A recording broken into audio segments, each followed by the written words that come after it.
Welcome back to Good Morning Kenya. This is Entertainment Thursday. My name is Mark Migwe. Time for our first conversation. This is the Future Voices. Today we are talking about Africa's untapped potential and why global capital is finally paying attention. Remember that Africa enjoys a lot of things, and one of them is a very young generation. We have resources and also a very booming digital space, if you may.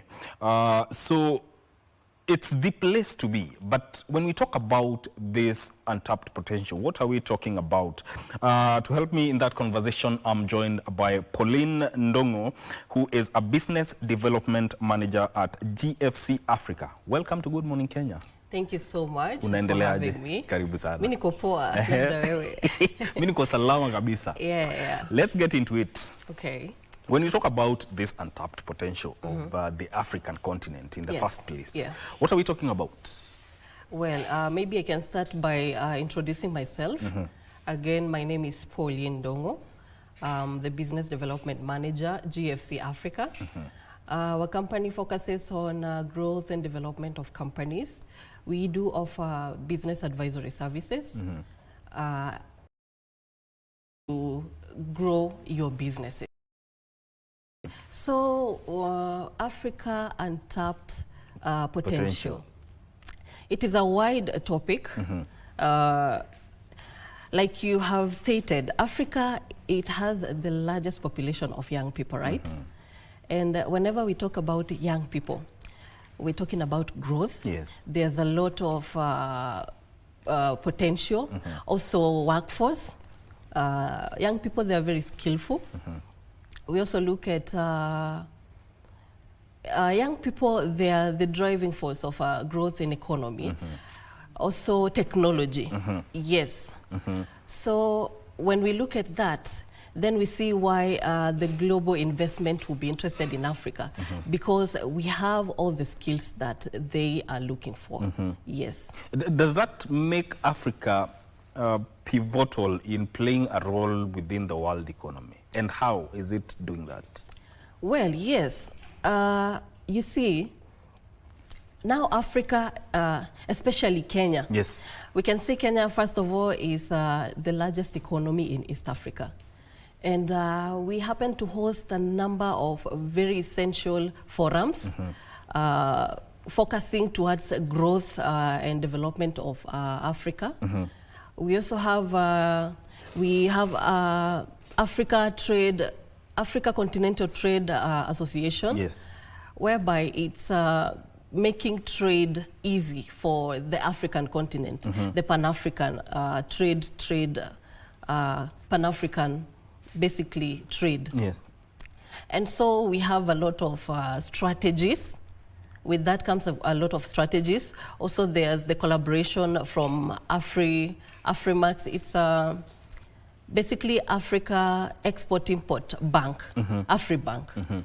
And this one also offers financial support for traders, specifically also for Pan-African, right?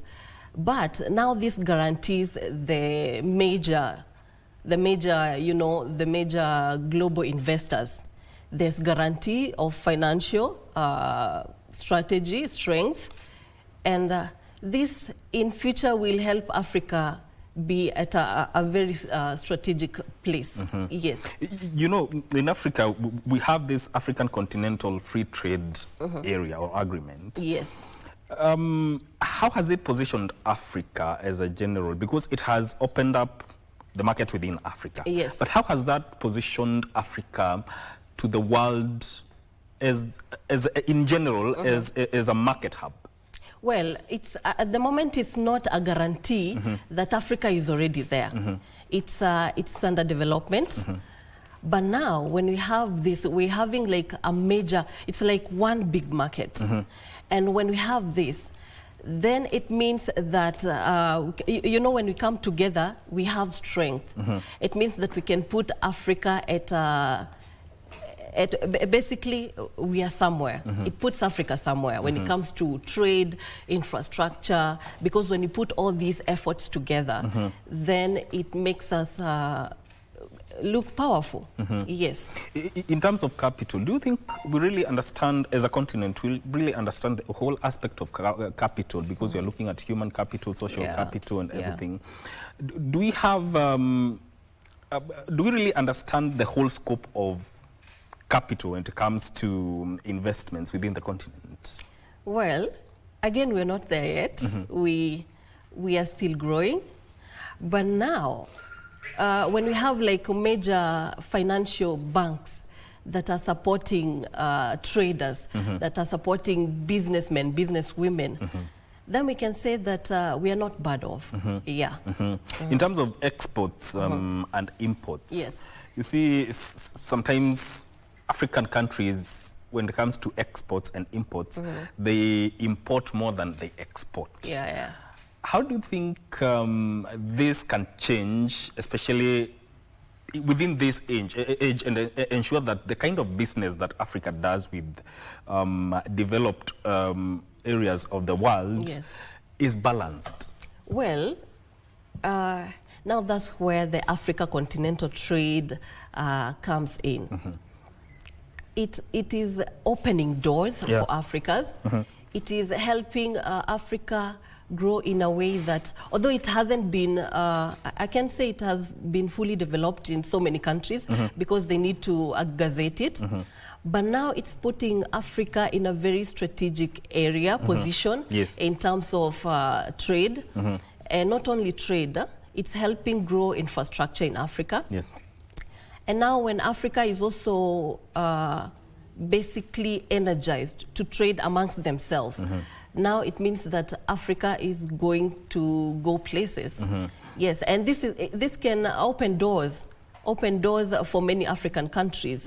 And if we are doing trade amongst ourselves, then it means we don't need, because I've realized that in Africa we have a lot of minerals. Talk about like Congo, we have gold, right? In Uganda, we have potential there, we have oil. And basically, when we're doing trade amongst ourselves, we can get all the necessary things that we've been exporting from other from other countries, other than Africa. So Afribank, if it puts the financial effort, the financial strength that a lot of businessmen, businesswomen are looking for, if it supports other financial, small financial institutions, if it supports small-scale traders, then it means that we wouldn't be needing to export all the things, all the goods, the services that we get from other countries, because it will support what we already have in Africa, because we have almost everything, right? Talk about agriculture. We are doing very well. I've realized Uganda is doing also very well in coffee farming. For the longest time, it has been, Ethiopia has been holding that title. They have they're known globally to have the best coffee, high quality. Also in Kenya, we have coffee. Ours is known to have a variety of taste. It's known for the vast taste. But now for the Ethiopia, it has been holding that title for the longest time. And I'm glad, not glad, but basically what Africans are doing. Now Uganda has taken that title. In May 2025, this year basically, Uganda was able to outshine Ethiopia in coffee exporting. And so if we have that, if we are powered, also in Kenya, I've realized, I've seen a number of young people coming together.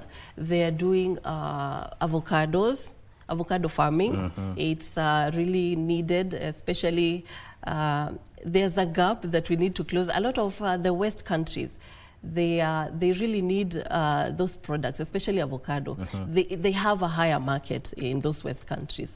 And so if we are powered also with education, formal education, understanding these things, trade in itself, and how we can do it amongst ourselves rather than just looking up to other West countries, basically, and big countries like Japan, China, Yes. we can do these things by ourselves, and we wouldn't be needing to do all the export, all the imports Yes. from big countries.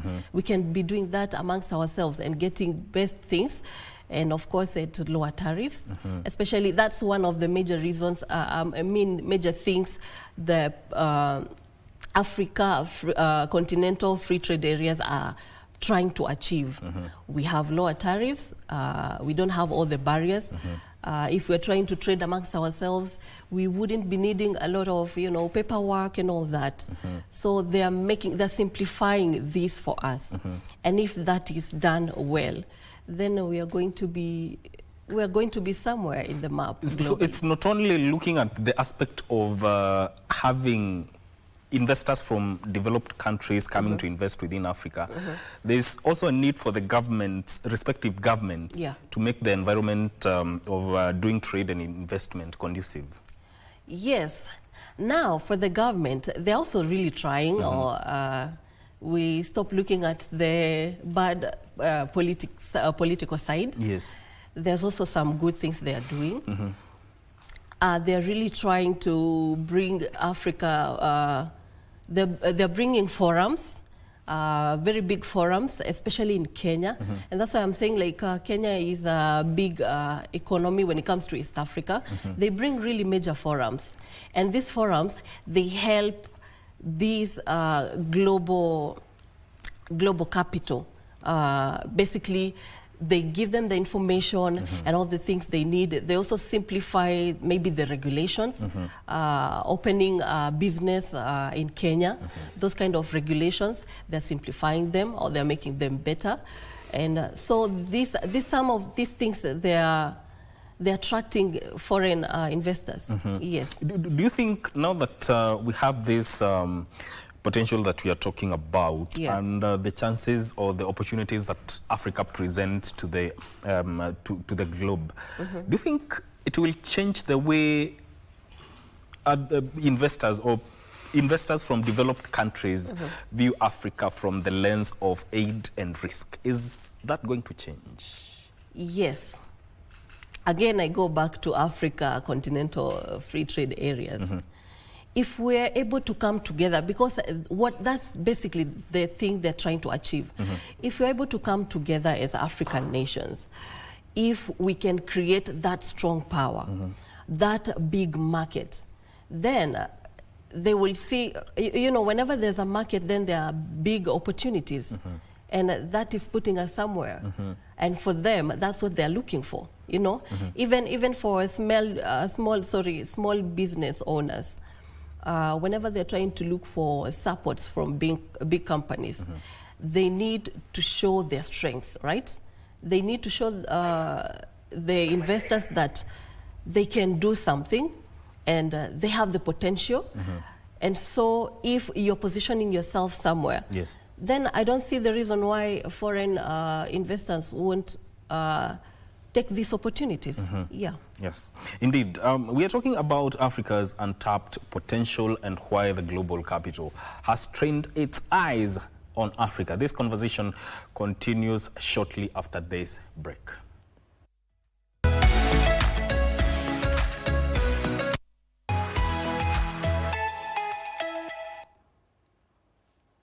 Welcome back to Good Morning Kenya. This is the Future Voices here on Entertainment Thursday. We are talking about Africa's untapped potential and why the global capital is finally paying attention. Now, let us look at the aspect of demographics and market growth.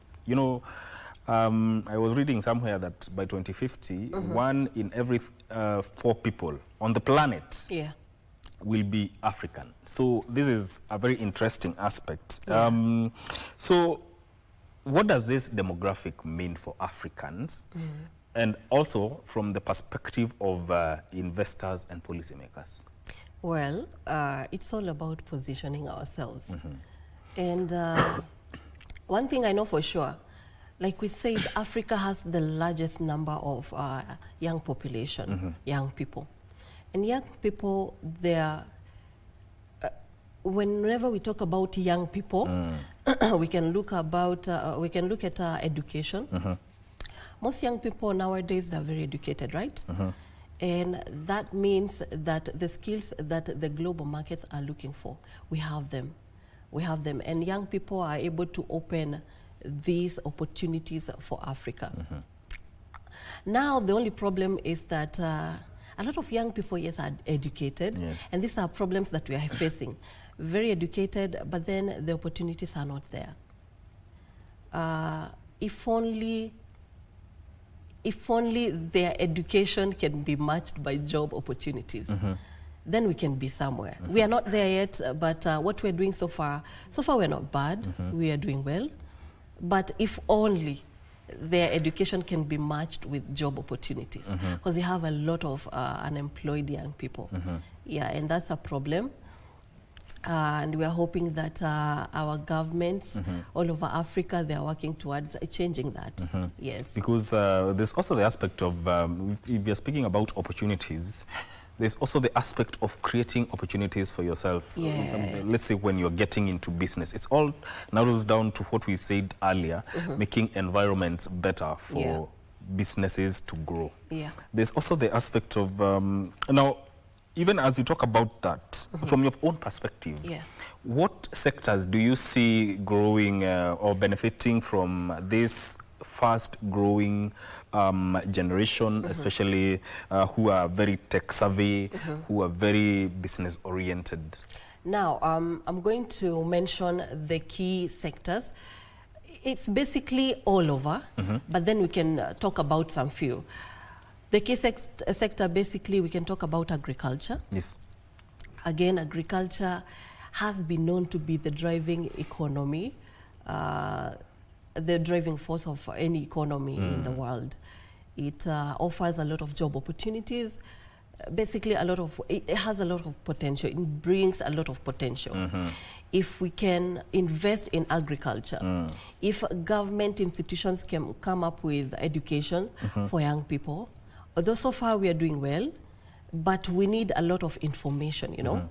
As young people, most of us, especially who are living in the cities, we don't have those opportunities. We don't know about agriculture. Some of us is pure interest, you know, and we are doing it as a lifestyle. You want to have a kitchen garden and all that, and that is where it ends. But is it because that agriculture has been looked at from a very different perspective by young people, as this is not what I would want to do? Yeah. It's a quote-unquote poor man's thing. Yeah, definitely. But agriculture has a lot of potential. Yes. We can talk about some few things. Like recently, I've realized a lot of people are getting into dragon fruit farming. Yes. And dragon fruits are doing very well in a lot of places in Kenya. Also, there's the Wambogo apples developed by, I think, Peter Wambogo. And also those apples, they can be grown anywhere in the country, despite the weather conditions. Also, like the dragon fruits, you know, it comes like from the family of cacti. And those plants, they can withstand any weather conditions. They keep their own water. And so basically what I'm trying to bring forth is that what we need is information. If the government and, you know, private institutions, private sectors can come together and try to bring such information to young people, try to make them understand that this is where the future is. Trying to make them understand that you don't have to be, you don't have to depend on a college job, you know. You don't have to sit down and wait for you to be called in an office. And what also I've realized a lot of people need, because young people are so much into the technology. Yes. Now we also have agri-tech. And agri-tech comes with a lot of, I've seen a lot of apps that are helping people with agriculture. Yes. We have, I think, Food Farm, iCow, I've seen several. And so such things, young people, they need to try and look at what they're offering, try to get the right information, try to see what they can do, and where they can get money, you know. You don't have to sit down and wait for the government to come for your aid. Yes. And so the other thing now is technology. anywhere young people are mentioned, technology comes in. Yeah. And now this one is actually huge. I remember there was a time I went to, basically it was a forum for businesses, and I went to talk about my company. And when I was trying to make them understand, because we do growth and development of companies, Yes. we also have we try to position companies so that, create awareness and all that, and that involves a lot of marketing. And what these people were asking me, kwani young people, they only talk about, marketing. And I'm like, okay, I was trying to make them understand that that's not only what we do, but it is very needed in today's world. Technology is the it thing right now. Yes. And so when you're talking about technology, we can look about things like e-commerce. I've also seen there's digital health that is being applied by the people in the medical field, in hospitals. Instead of people now, having a person following up patients and all that, taking their records, we have the apps that make that work simple.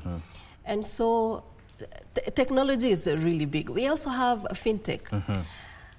Classic example, like you mentioned, we have Safaricom's M-Pesa doing very well, and that industry, they are creating, they are making millions from that.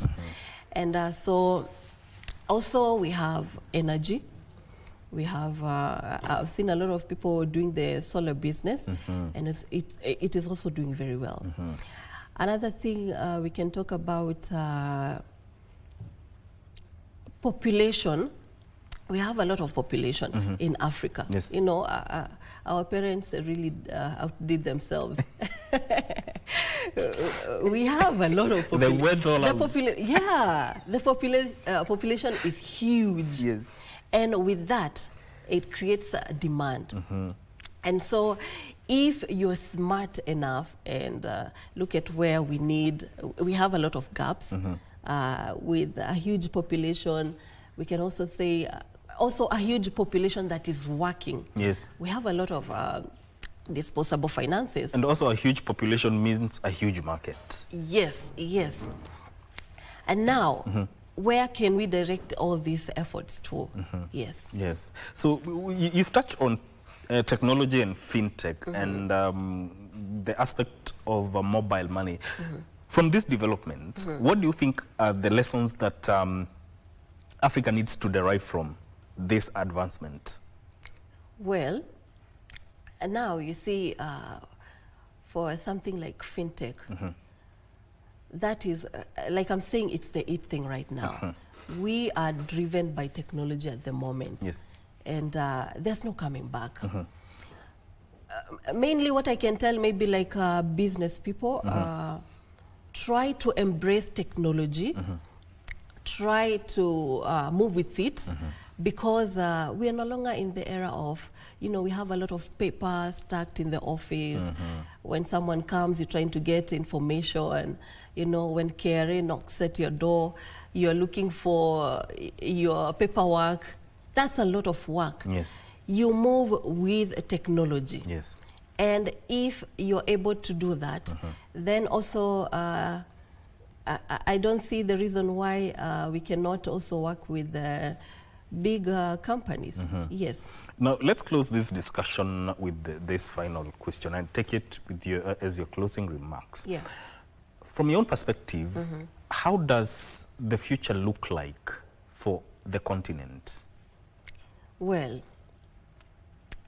obviously there's light and a lot of potential.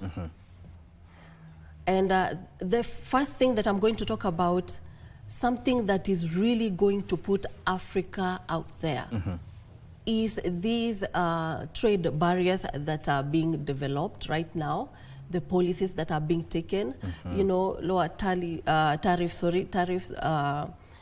and make trade easy for within African nations.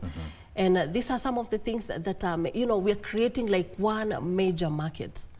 And for the nations, or for the West nations, that is what they're looking for. Yes. It means that if we have this major market, then there's potential. And this is a market that is not going to die anytime soon. It's going to grow as long as we're working together. And also we can talk about also the financial support from Africa Export-Import Bank.